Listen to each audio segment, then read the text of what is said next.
ไปซ้ำก็ว่าทางเลือไหลตั้งกันแลลูกไป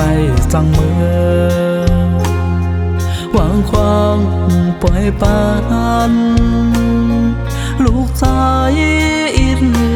เมียฮักเอ่ยเดขาดตาตาเฮอพ่อเมเลยสาวันเมื่อนา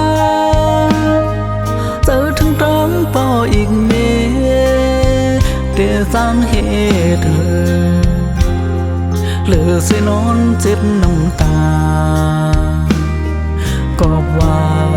ปุ่นพรลูกเลือกมีแล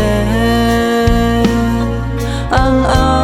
นเฮอหอดถึงยังไม่ลูกเลยยานผาดพ่อเมไกลเฮินมาเสิงเนยคือต้องเสียที่เจ้าเลย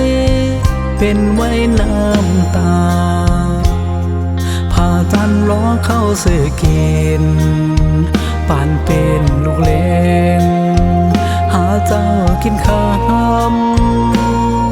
มังกำลูกก็เจอเล็กอยู่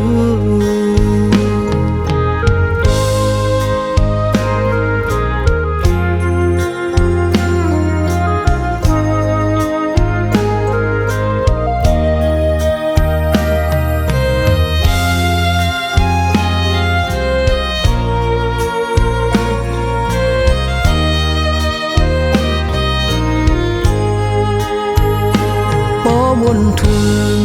ป่ออีกเมสองป่าก็ดังลังล้อมเปิมองลูกอยู่นั้นขึ้นเจ็ดน้ำตาสืบยังสองตั้งอันเสขัดเจอทางแหงเฮอเจียวหอดถึงยังไม้ตีลูกอ่านไว้สังวันหนึ่ง